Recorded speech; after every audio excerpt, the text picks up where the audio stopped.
Well, the dust has settled on Ange Postecoglou leaving Tottenham 2.5 weeks after winning us our first trophy in 17 years. And by all means, it does look like Thomas Frank is going to be the man to replace him. Brentford boss for the last 8 or so years, led them up from the Championship and has turned them into a very good, astute Premier League team over the years. They finished 10th last season. They have one of the smallest budgets in the Premier League. And I think a lot of people rightly say that Thomas Frank has almost worked miracles with this Brentford club, because realistically, you're talking about one of the smaller teams in the Premier League, one of the smallest budgets, but yet he always seems to be able to develop players, brings in the right signings, and he has a very, very good record against the top six in the division. And just in general, he seems like a very astute, very switched on and very likeable manager. So although my initial opinion on this potential appointment from Spurs is that it feels more like a sideways step than a step up, going from Ange Postecoglou to Thomas Frank, especially after we've just won a trophy, I would say that it has the potential. It has the legs to be a very, very good appointment for the club.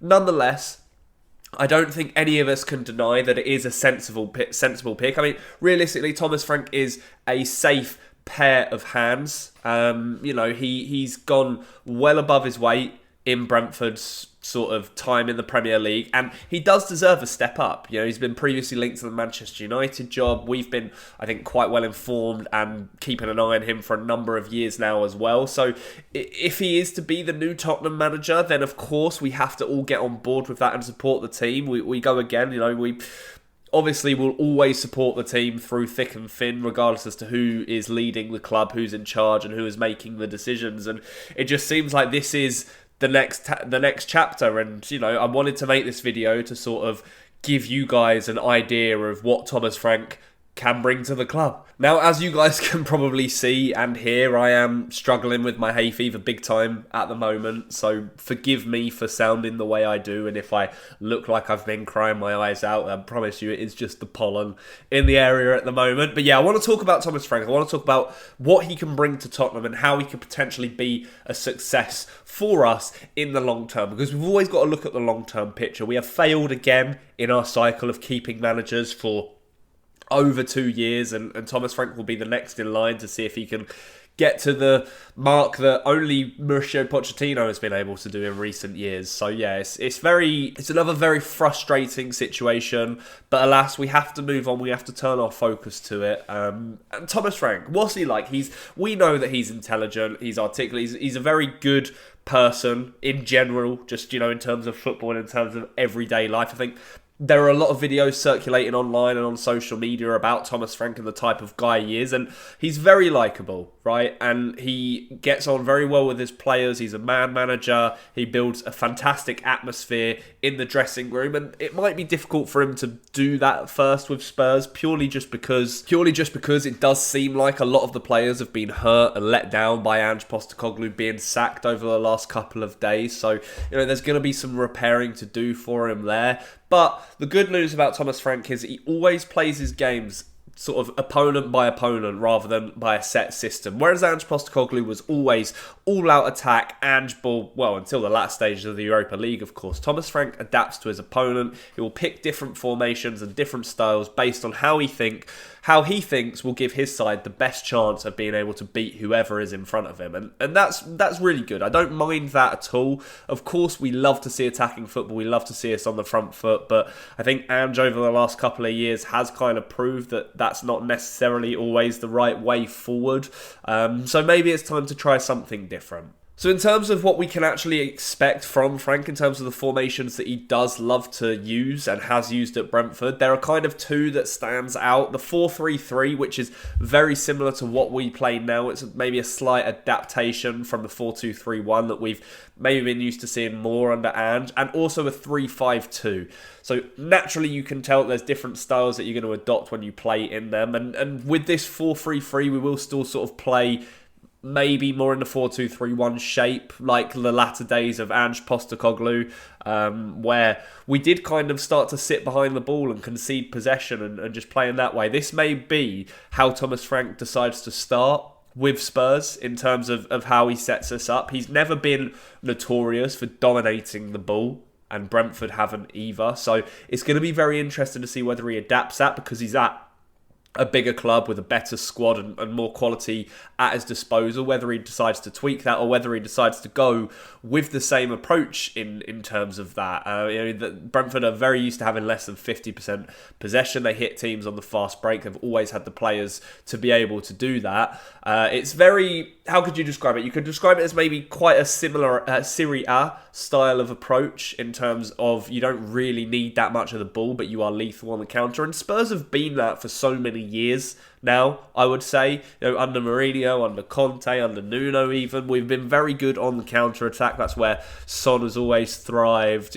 Kane was very good at rounding off those moves, but we obviously tried to move away from that over the last couple of years, and it hasn't necessarily always worked. I think one key difference we will see under Thomas Frank compared to Ange is we will play less of the inverted fullback style of play. So the likes of Destiny Udogie, Pedro Porro, Jed Spence, instead of coming inside and sort of trying to get on the ball in the middle of the pitch, they will stick to the touchlines and they will operate up and down the flanks and get crosses into the box and work that way, which is a distinct kind of difference between the two managers.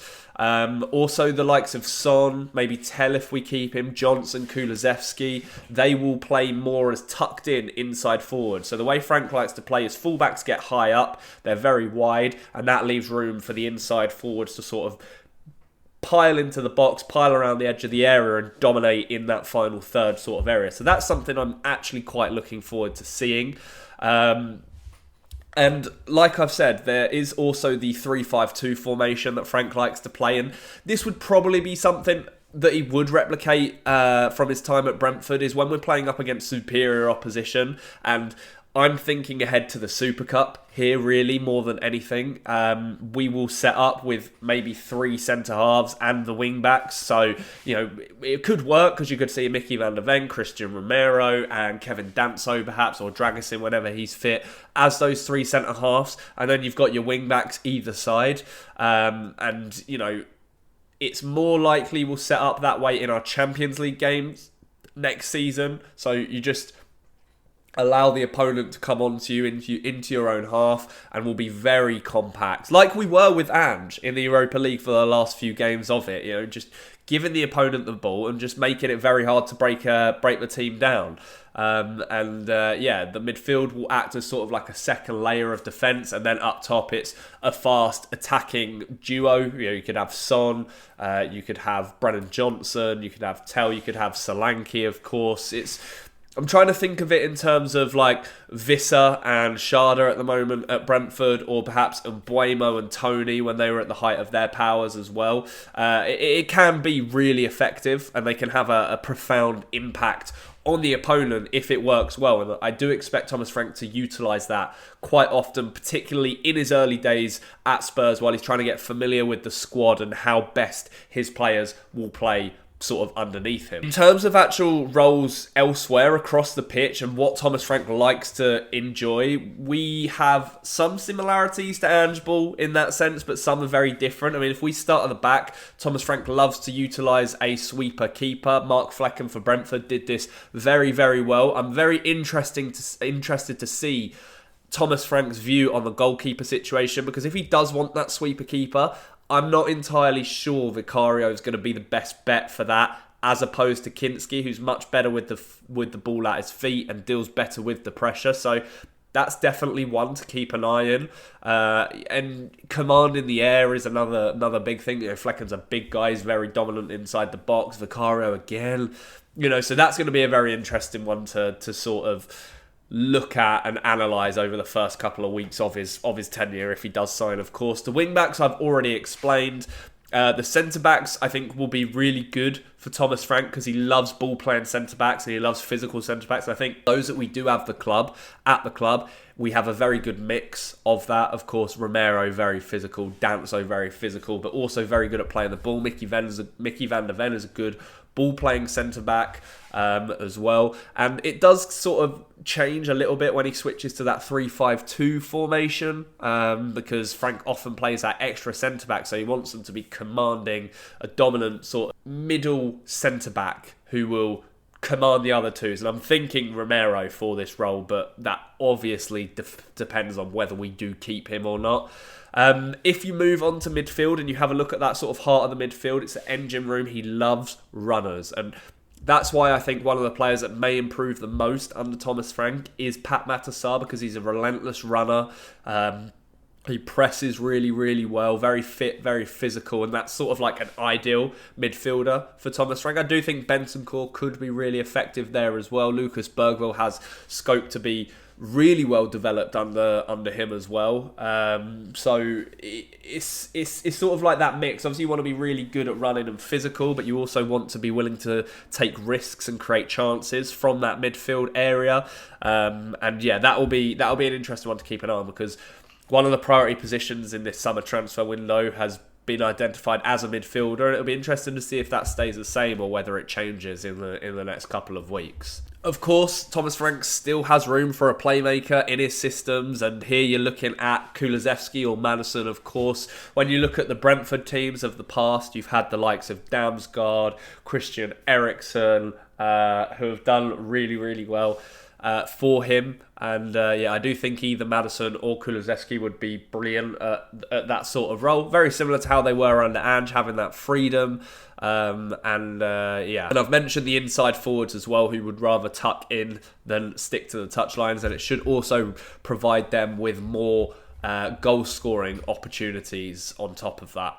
I think if Son was 5 or 6 years younger, he would be like a dream player for Thomas Frank in terms of playing that inside forward role, just because he loves cutting in, shooting, creating space for himself. But whether we will see that much of him under Thomas Frank, I don't know. Who knows if he'll even be at the club next summer yet? It's all very much up in the air. A couple of other notes that we should maybe think about for Thomas Frank is that he tried to bring both Brennan Johnson and Archie Gray to Brentford before we signed them, so we will now have the chance to work with both of them, and hopefully that means he has a very good idea of how he wants them to play already, and he will have very sort of set out development plans to hopefully make them better, because Archie Gray was obviously used wherever he was needed last season. Brennan Johnson was our top scorer, so it'll be interesting to see whether he progresses or regresses under Thomas Frank in the very near future as well. Wilson Odobert and Mikey Moore, how will they develop under Thomas Frank? There's still so many questions that we do need answering going into this, and it's a sad day, really, because we're talking about this new manager, new era, how things are going to go in this new system. And, you know, Ange only left the club a few days ago, and that is the brutality of football and how quick the turnaround is. And you forget about the past so quickly, and you always look to the future, and that's sort of what is happening here. We need to invest still, of course, quite heavily over the summer. I'm very interested in this Brian and Buemo stuff as to whether Frank can convince him to turn down Manchester United and come over to North London with him, or whether we will deal with someone like Eberici Eze, Xavi Simons from RB Leipzig. There are options on the market that we could invest in, and they could make a serious impact on our team. But yeah, the Thomas Frank era is very fast approaching. And I want to hear your thoughts on it. What are you making of this appointment? Is it a good one for you? Are you over the Ange sacking yet? And what are you expecting from Thomas Frank? Can he lead us to where we need to be? He's never dealt with European football before. He's never really had to manage a team where they've played more than once a week, and sometimes up to 3 times a week. He's not really won too much in terms of silverware, so it's a very different direction. Like I said, it always has felt like more of a sideways step than a step upwards, but as ever, I'm willing to be proved wrong. I'm willing to see how it goes, and of course I'll get behind the manager. So I guess we just have to see. We'll have to wait for official announcement that he is our manager yet, but there is some potential for us to do really well under Thomas Frank, and I will get behind it, and I will get on board with it. I am still a little bit in mourning But it will fade eventually, as it always does with football. You know, you get over Bale leaving, you get over Poch leaving, you get over Kane leaving, you get over everything eventually. But thank you so much for watching. I hope I've given you a bit more of an idea as to how Thomas Frank would work at Spurs. If you did enjoy the video, please remember to like and subscribe to the channel, and I will see you in the next one over the next few days. Enjoy your week, and as always, come on you Spurs.